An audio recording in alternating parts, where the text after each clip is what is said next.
my speech today, I will overcome any misconceptions that our society may have about the sport of wrestling, including female competitors.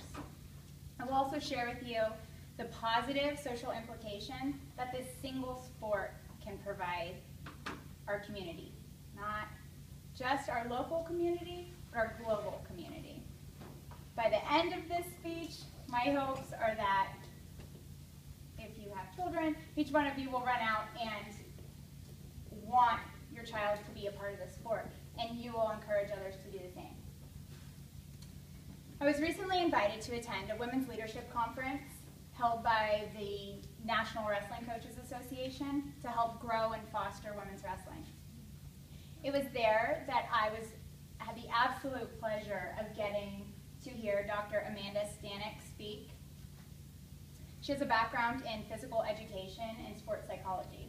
In her research, she found that wrestling is a sport that can help organically cultivate our children's 21st century learning skills. Through practice and live competition, she found that their key skills like critical thinking, creativity, communication, collaboration, risk-taking. These are all things that kids can learn by participating in wrestling. All things we want our children to embody, right? Male or female. Those cross no gender barriers. So I really have to thank her and credit her for inspiring me for this speech, because prior to that, my wrestling pitch was somewhat one-sided. It was what wrestling had done for me, how it made me a better person. It wasn't anything about how it can positively impact society or globally impact society. So some sports have the unique ability to unlock social injustices that have been done in the past. Wrestling just so happens to be one of those sports. Wrestling as a sport welcomes females to compete nationally or here in the US and internationally. But this is a big deal primarily for women in third world countries. So let's take a female in a third world country where the social norm is stuff like genital mutilation or rape, stuff that is absolutely unheard of to us. So take a female athlete. She makes it to the Olympics. She medals. She comes home, and she's a hero. She's a hero for her country. And with that, she's spared. She's spared, her mother is spared, and her sisters are spared. Those awful social injustices. That's huge. That's huge. I have goosebumps right now. So we're not talking about just a sport. We're talking about really impacting human lives. We're talking about improving humanity here. Now, coming back to the US, where we have the data to prove that we're also positively impacting human lives with the sport of wrestling, let's take, for instance, children with disabilities. There are very, very few sports where a child with a physical disability can compete alongside his or her peers without disabilities. Very few. I mean, think about it. Football, basketball, baseball. In wrestling, we've got blind kids, deaf kids, kids without limbs, autistic kids. We welcome all disabilities, and we don't separate them at all. They're welcome. Have any of you heard of Anthony Robles? No?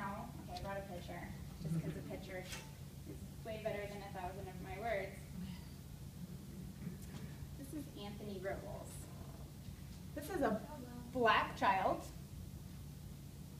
with a single mother, raised in the very poor part of town, with one leg. So, you know, all those qualities leading up to that, minus the one leg, are already tons of cards stacked against him, right? This guy walked on the wrestling team at Arizona State. He won nationals in high school, but walked on. Nobody wanted to take him in college. They didn't think that he would succeed, that it would be fair, that he would fit in. Nobody wanted to take him. So he walked on there, proved himself. He ended up winning nationals in 2011. He won NCAA nationals. That's huge. That's awesome. Where else can you have a sport where a child with all of those disadvantages hits the top level, is the cream of the crop? I mean, my God, talk about opening doors. Talk about inclusion.